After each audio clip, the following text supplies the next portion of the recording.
Fato acontece, a Jovem Pan informa, você fica sabendo. Credibilidade acima de tudo. Agora 7h01. Muito bom dia. A partir desse momento está no ar a edição regional do Jornal da Manhã pela Jovem Pan de União da Vitória. Os destaques de hoje, trazendo para você os primeiros resultados das eleições para conselhos tutelares dos municípios aqui da região sul do Paraná e Planalto Norte Catarinense. Traremos resultados pelo menos para as últimas 3 cidades aqui do dia de ontem, que são União da Vitória, Porto União e também ainda a cidade de Bituruna. Temos detalhes para a União da Vitória, tem 2 cursos 100% gratuitos para a população, inscrições abertas em parceria com o Senac do município, já os detalhes. A nível regional, o prefeito Raul Ribas Neto da cidade de Matos Costa fala sobre os investimentos feitos na educação, inclusive na alimentação escolar destas crianças. Temos detalhes para o esporte. Ontem foi o dia dos empates, tanto para o time de Iguaçu quanto para o time do Porto no final de semana. E claro, muita reclamação da arbitragem. Esses e outros assuntos, a partir de agora, para você aqui no Jornal da Manhã. Começando pela previsão do tempo. Depois do final de semana com chuvas, a semana começa, segundo o CIMEPAR, nublada. Hoje a temperatura não deve subir muito, chegando na casa de 17 graus. Amanhã essa máxima já passa para 24 graus. E aí já há a possibilidade então de o tempo aos poucos abrindo um pouco mais. Sol mesmo, pela previsão do CIMEPAR, só a partir de quinta-feira. Segunda, terça e quarta serão 3 dias de bastante nuvens, principalmente no dia de hoje, quando a temperatura não sobe muito. Nesse exato momento temos 14 graus e 3 décimos de temperatura. E no final de semana, praticamente no domingo, tivemos 20 milímetros de chuva e ainda somando com os volumes do último sábado, segundo o monitoramento que é realizado pela Copel, tivemos mais 5,6 milímetros. Então, em média, 26 milímetros de chuva no sábado e no domingo aqui pela nossa região. Chuva agora, pela previsão do tempo, somente no próximo final de semana. Agora são 7 horas mais 3 minutos, 7h03. Ontem tivemos em todo o Brasil as eleições para os conselheiros tutelares. 5 de cada município foram escolhidos. Aqui pela nossa região, vamos trazer o resultado primeiramente para a cidade de Bituruna. Quem falou sobre o assunto foi o prefeito Claudinei de Paulo Castilho. Ele traz os nomes daqueles mais votados e enaltece a participação da população, que compareceu em grande número para a votação desse domingo. Prefeito Claudinei. Com o encerramento da eleição para conselheiros tutelares aqui no município de Bituruna, nesse domingo, uma eleição que transcorreu tudo dentro da sua normalidade, 33 candidatos participando desse pleito eleitoral. E aqui eu quero agradecer inicialmente esses 33 candidatos e candidatas que se inscreveram, fizeram campanha, mobilizaram o município de Bituruna em prol dessa eleição para o Conselho Tutelar, que vai estar trabalhando nos próximos anos de 2020 até 2023 aqui no município de Bituruna. E agora, com o resultado chegando até nós, aí quero parabenizar aqueles eleitos, os 5 conselheiros eleitos que vão estar a partir de 1º de janeiro de 2020 assumindo seus cargos. Josimari de Lima Ribas, com 190 votos, o Nabor Antônio Giacomini Júnior, com 184 votos, a Silvana Martinelli, com 154 votos, a Hélia de Freitas, com 125, e na 5ª posição aí tivemos um empate entre a Marisa Fernanda Grabowski e a Carla Seconvac, com 115 votos. E aí precisamos agora que o CMDCA reveja os critérios para aí ver quem ficou com essa 5ª vaga dentro do Conselho Tutelar. Mas eu queria também agradecer a nossa população. Foram 1.955 biturunenses que saíram e foram às urnas exercer o seu direito de cidadão, mesmo com um domingo chuvoso. Eles foram até o grupo escolar Dr. Oscar Geyer e depositaram o seu voto de confiança dentro desses candidatos, desses 33 candidatos que disputaram a eleição do conselheiro tutelar aqui no município de Bituruna. Então, parabenizar a todos que fizeram sua campanha, aqui parabenizar também o CMDCA, que pela forma como conduziu esse pleito, e tenho certeza que esses 5 que estarão aí desenvolvendo esse trabalho importantíssimo em defesa dos direitos das nossas crianças e dos nossos adolescentes para os próximos 4 anos aqui no município de Bituruna. E de Bituruna, vamos saber então como foi a eleição ontem em União da Vitória. Foi toda organizada através do CMDCA. A Simone Sachs, que é a presidente do conselho, fala de como foi a eleição e traz o nome então dos 5 eleitos. A eleição ela transcorreu bem, né? Eu agradeço primeiramente a comissão organizadora do processo de eleição, que é a nossa equipe que organizou esse processo, em especial a Secretaria de Assistência Social, que disponibilizou toda a equipe da assistência para auxiliar nesse processo no dia de hoje, e todos os demais colaboradores, né, que contribuíram para que tudo ocorresse de uma forma tranquila. Na verdade, sim, o processo foi legal, não identificamos boca de urna, nenhuma irregularidade.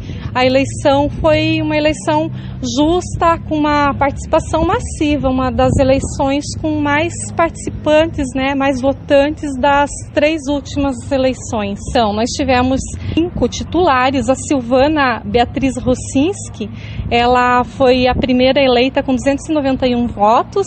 Em segundo lugar ficou a Celina Moretti, com 256 votos. Em terceiro lugar, o Carlos Fernando Jacinto, com 238 votos. Em quarto lugar, o Ricardo da Rosa, com 175 votos. E em quinto lugar, a Suíli Carneiro, de Campos Ferreira, com 153 votos. Então, um time muito bom, com bastante condição de exercer essa função.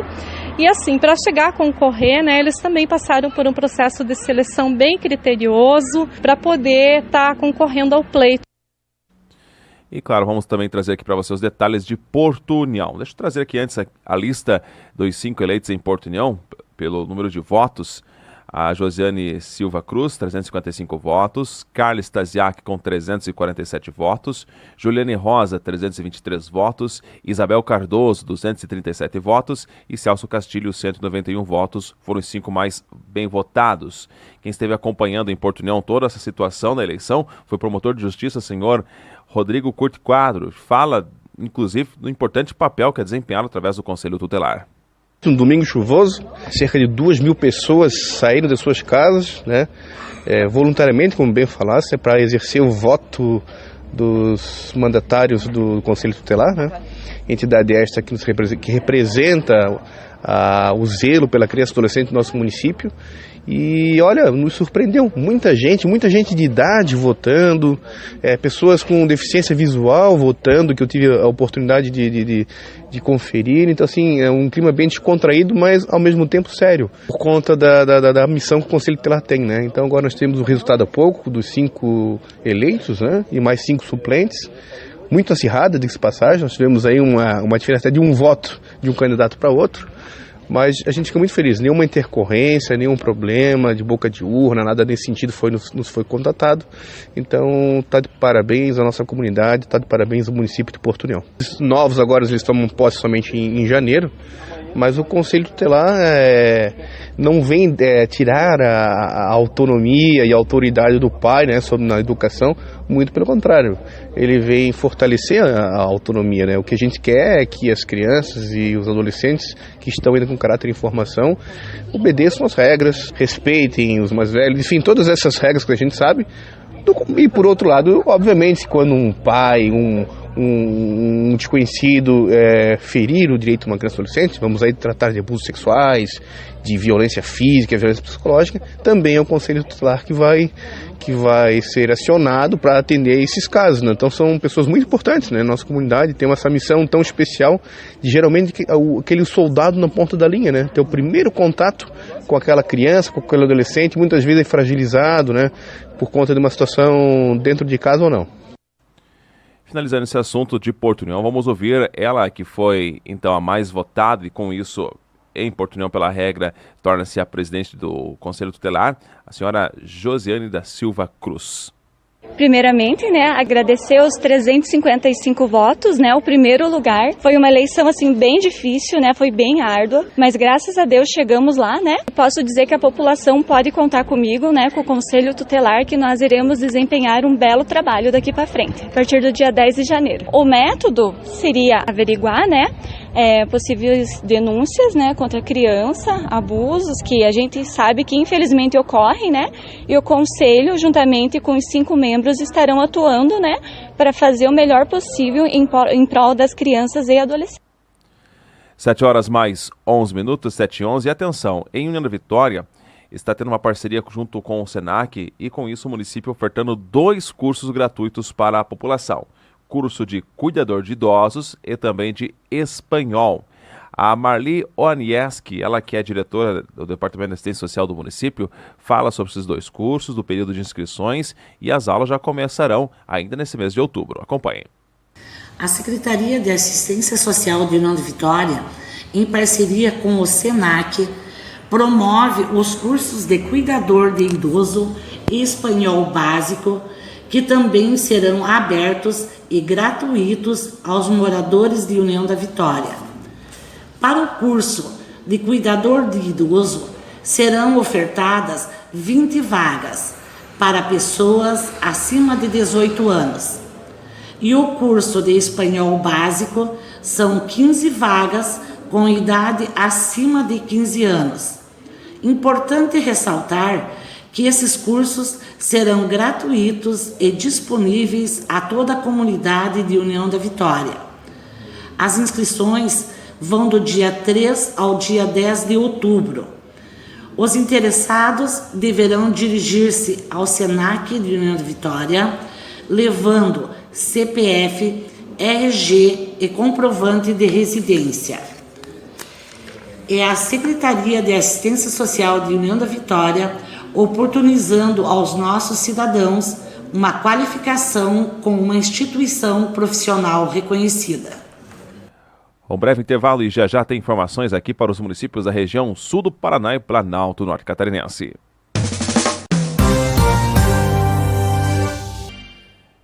Giro Regional de Informações, vamos até General Carneiro. Na semana passada, o prefeito do município, Luiz Otávio Saraiva, esteve indo até a capital Curitiba para participar, junto com o secretário de Meio Ambiente e outros órgãos que voltam a atenção para esse assunto a nível de estado, que é o ICMS ecológico. O prefeito fala de como foi essa reunião e a expectativa de melhorar os seus índices através da arrecadação. Então, nós tivemos na terça-feira uma reunião com o secretário de Desenvolvimento Sustentável e Turismo, né, o secretário Márcio Nunes, junto com o deputado Lucembach, nossa liderança aqui na região, para tratar de assuntos vinculados aí ao ICMS ecológico. É uma importante fonte de arrecadação para os municípios, né, que nós tivemos, segundo o levantamento do IAP, um aumento nessa parcela de recebimento. Esse governo editou uma portaria mantendo esses mesmos índices do ano passado. Então nós tivemos aqui na região, nós, Prefeitura de Bituruna, que teríamos a evolução, e Prefeitura de Paulo Frontin e Paula Freitas que passariam a receber o valor, mas diante dessa portaria não vão receber. Então a gente foi tentar argumentar, negociar da necessidade, da importância desse recurso para os municípios, né? E tentar ver se conseguia convencer, sensibilizar o secretário dessa situação. As conversas, evidentemente, que evoluíram, mas não chegaram, digamos, naquilo que a gente gostaria. Mas existe um diálogo aberto, existe uma possibilidade de recursos pelo governo do estado para os municípios, e eu tenho certeza que isso vai chegar vai contemplar todos os interesses dos municípios da nossa região aqui nesse sentido aí. De General Carneiro, vamos a Bituruna. O vice-prefeito Rodrigo Marcante falou sobre de que forma, através do meio legal, através de um processo licitatório, o município conseguiu ceder 4 espaços, onde 4 empresas terão agora a oportunidade de expandir os seus negócios e, com isso, gerar mais emprego para a população de Bituruna. De forma, dentro da lei, é claro, hoje está muito difícil pro gestor, o prefeito, pro vice, pro secretário, que nem era antigamente. Antigamente dava-se um lote para a empresa ou para o munícipe fazer uma casa, e no decorrer dos anos as leis foram mudando e hoje não pode. Então, de maneira correta aí, nós fizemos a licitação de 4 terrenos na área industrial aqui em Bituruna, no bairro Nossa Senhora Aparecida, onde serão instaladas 4 pequenas microempresas. Empresas que às vezes estavam, eu vou citar só uma, uma empresa que trabalha com solda, né, que o dia todo está fazendo aquele barulho no meio dos vizinhos, estava instalada num bairro, hoje ela tem a oportunidade de estar numa área industrial. Outra, uma fábrica de pedra de mármore, que temos também aqui no centro da cidade, no Barracão, estará mudando para esse local. Então, é dessa forma que a gente tem que trabalhar, incentivando os pequenos, né, trazendo oportunidades e, é claro, o município se colocando sempre à disposição deles para poder melhorar aí a geração de emprego em nossa cidade. Obrigado, Rodrigo, pelas informações. Bom, e de Bituruna a gente agora mantém contato ao vivo com a capital, Curitiba. Na ponta da linha está ele, Gustavo Vaz. Muito bom dia. Quais são os principais assuntos desse início de semana? Pois é, meu caro Tiago, ótimo dia para você, ótimo dia também para todos que sintonizam a programação da Rádio Jovem Pan de União da Vitória. Agora, 7h18, o tempo é chuvoso na capital do estado e a expectativa para hoje é que a chuva continue caindo durante toda esta segunda-feira aqui em Curitiba. A máxima deve chegar aos 17 graus de temperatura apenas, dia úmido, dia bastante ameno aqui na capital de todos os paranaenses. Começamos essa rodada de destaques deste comecinho de manhã pelo fato de que o monitoramento do sarampo, feito pela Secretaria de Saúde do Paraná, apresentou mais 20 casos confirmados. Agora já são 59 pessoas com a doença no estado no ano. Jovens entre 20 e 29 anos continuam sendo a maioria dos registros. E uma paciente aqui de Curitiba está internada e o quadro dela é preocupante. Hoje, o Ministério da Saúde lança a campanha nacional de vacinação contra o sarampo, que vai até o dia 25. Também como destaque, mais um lembrete, um alerta para você que vai comprar algum presente aí por o Dia das Crianças, alerta que vem do IPEM, o Instituto de Pesos e Medidas do Paraná. A primeira dica na hora da compra é observar se o produto é certificado com o selo de identificação da conformidade do Inmetro. Brinquedos concorrentes, tiras ou cordas com mais de 15 centímetros devem ser evitados. Balões ou bexigas precisam ter o uso supervisionado para evitar engasgamento e asfixia. Outra medida importante é retirar a embalagem e os sacos plásticos antes de entregar algum brinquedo às crianças para prevenir algum acidente com grampos ou com coisas similares, né, coisas parecidas, e também para evitar o risco de sufocamento.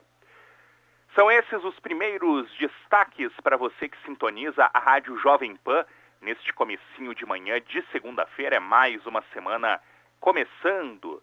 Eu volto aqui da capital do estado no dia de amanhã na Rádio Jovem Pan. A todos um forte abraço e uma excelente semana. 7h25. Planalto Norte em destaque nesse bloco com o prefeito de Matos Costa, Raul Ribas Neto.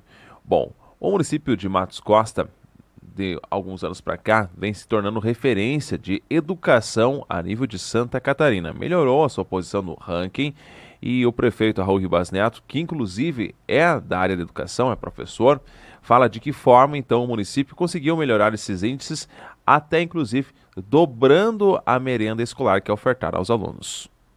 Sem dúvida nenhuma, Tiago. Até não poderia ser diferente, né, Tiago? Tem um professor que é prefeito, né? Então eu e o Paulo sempre trabalhamos em todas as áreas.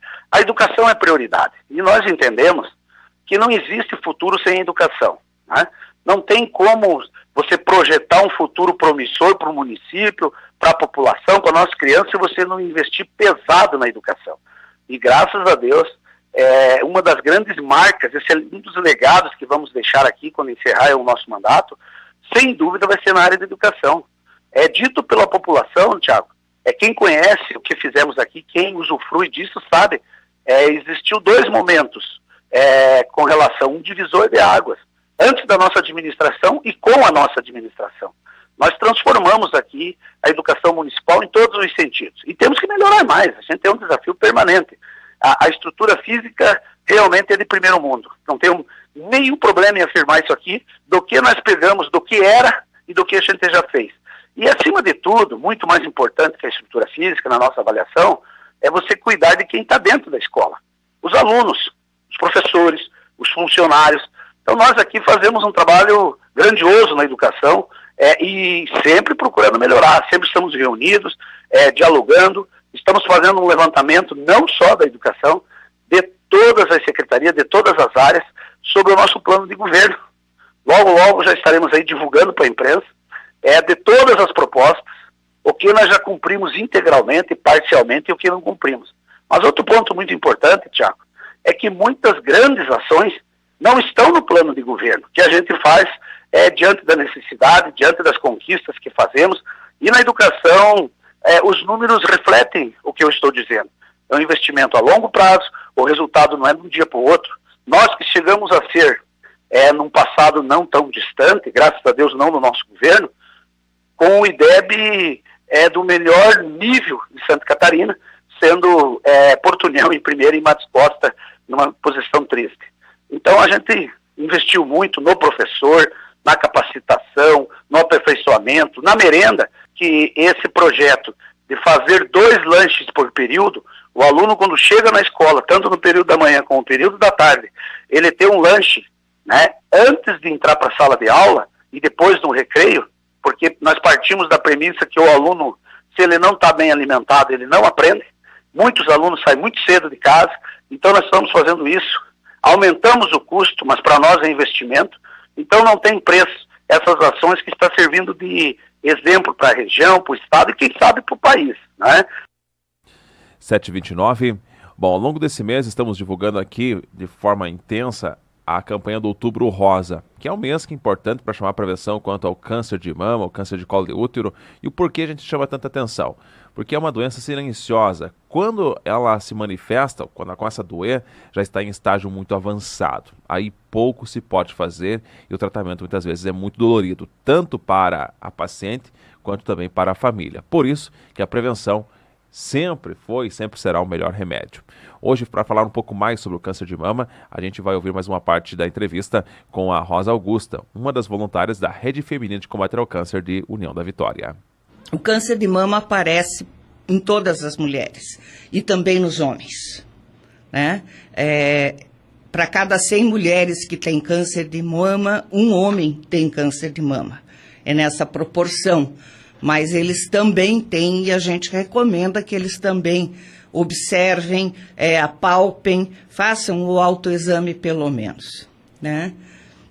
Quanto às mulheres, as idades são as mais variadas. O que percebe-se uma maior incidência acontece com mais frequência entre as mulheres de 50 a 69 anos. Essa faixa etária é preferencial. No entanto, a Sociedade Brasileira de Mastologia, ela sugere que as mulheres façam os exames de mamografia desde os 40 anos. E essa incidência entre os 40 e os 50 está aumentando. 7h mais 30 e o final de semana esportivo aqui para a nossa região, jogando em suas respectivas casas pelo Campeonato Catarinense, o Porto não saiu de empate, assim como o Iguaçu. Mas o final de semana foi de muita reclamação com a arbitragem aqui no jogo do Iguaçu. Acompanhe a entrevista com Marco Antônio. Muito bem, final de jogo aqui no Estádio Municipal Antíoco Pereira, 2 para o Iguaçu, 2 também para a equipe do Araucária. Um jogo onde tivemos muitas emoções, mas daqui a pouquinho eu conto para você, porque agora vou falar um pouquinho de Campeonato Catarinense, da Série C. Neste final de semana, jogando no estádio Armando Sarti, o Porto empatou com o Jaraguá em 1-1.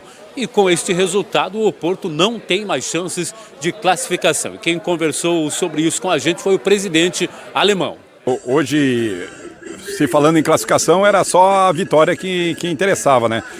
Fizemos um bom primeiro tempo, 1-0. O Tuta acabou fazendo umas modificações, não deu certo, né? Porque a gente viu o segundo tempo, mesmo assim tivemos uma oportunidade de matar o jogo, bola na trave, o nosso centroavante sozinho com o goleiro, mas isso acontece.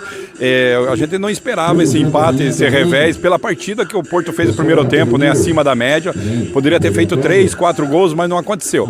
Então a gente sofreu o empate, depois tivemos um jogador expulso no segundo tempo, ficou muito difícil. Mas agora vamos trabalhar, esse ano está muito difícil mesmo, né? Então, na verdade, foi o primeiro ponto do Porto no campeonato, mas vamos valorizar os atletas que estão aí, com todas as dificuldades e tudo lutando, e esperamos aí agora, temos um jogo difícil contra o Nações em Joinville, e fazer um bom resultado lá. E se Deus quiser aí, pro ano que vem aí, a gente vai melhorar bastante. E agradecendo aí a torcida que compareceu hoje aqui, minoria, mas que vieram aqui, quero agradecer os torcedores que estiveram aqui. E vamos conversar com o Tuta aí, rever o que aconteceu, fazer a avaliação do jogo, porque hoje a gente acreditava numa vitória. E eu conversei também com o técnico Tuta, que fala sobre o ano do Futebol Clube do Porto. Não, o projeto agora é ver esses jogadores, né, que a gente trouxe. Era para o ano que vem, se Deus quiser, vão ter alguns patrocínios que a gente pode contar já, que a gente já está em conversação. Esse ano não deu certo, mas o ano que vem a gente já conseguiu trazer alguns jogadores também, né? E o ano que vem a gente vai trazer bem mais jogadores também. Claro que não dá para competir. O Caçador trouxe 28 nações, então é o elenco todo, né? E aqui só o Jaraguá que trabalha também com a base igual eu, né? Então, assim, a gente está pensando mais a longo prazo mesmo. Então, esse ano ainda tem a Copa Gravatal do Sub-17, a gente está pensando, né? E terminar esse ano bem, pelo menos, né? Com honra, que é o que eu sempre falo para os atletas. A gente tem que fazer o melhor nosso dentro de campo agora. Esquecer o passado, o que for, tem que ser o hoje agora, né? Então, não é o resultado que a gente queria, mas a gente está no caminho certo. O Futebol Clube do Porto tem mais 2 jogos para cumprir ainda, mas, como eu já disse, sem nenhuma chances de classificação.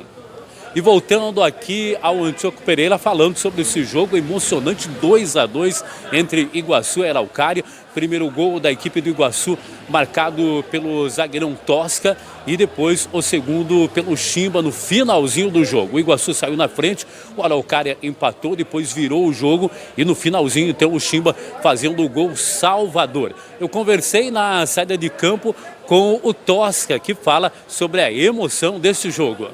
É quase uma final antecipada aí, né? Pela pressão do jogo, pela atmosfera, né? E por tudo que aconteceu, né? Durante os 90 minutos. Foi um baita jogo, né? Foi um jogo que valeu a pena quem veio pro ingresso aí. A gente sai chateado porque a gente teve muita oportunidade de fazer o gol, né? Inclusive a minha ali, eu tô até agora pensando como que eu errei aquele chute. Bola lisa, gramado liso. Tentei pegar no meio dela, acabou espirrando, mano. Graças a Deus, Deus honrou. Saiu o nosso gol ali, a gente empatou. Eu acho que foi justo. Mas assim, a gente teve muita oportunidade de matar o jogo e não matou.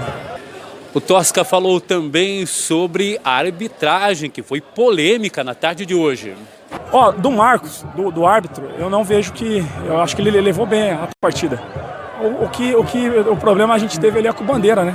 Eu acho que estava muito à frente, o lance estava bem aqui na risca da área, consegui chegar junto ainda, quase evitei o gol ainda. Ele pensou muito em dar aquele impedimento ali. Deu pra ver, a gente começou a cobrar ele estava muito aéreo, ele estava repensando o que ele tinha feito. Então vai ter o vídeo aí e vai ser provado. Pô. Mas infelizmente é coisa da bola. Infelizmente para time pequeno não tem o VAR, né? Se tivesse o VAR, talvez isso aí teria sido anulado. Mas faz parte, estamos vivos. Valeu. Eu conversei também com o Léo Gaúcho, falando sobre essa partida. Foi um jogaço de bola nessa tarde aí. Graças a Deus aí o Iguaçu mostrou a força aí dentro de casa. Saímos ganhando, tomamos um gol infeliz, eu acho que a arbitragem se equivocou no lance e aí deu gol pros caras, mas a gente conseguiu ter força aí para buscar o empate dentro de casa, que é muito importante, esse ponto lá na frente vai nos valer a pena. E já que eu falei em arbitragem na série de campo, a arbitragem foi hostilizada.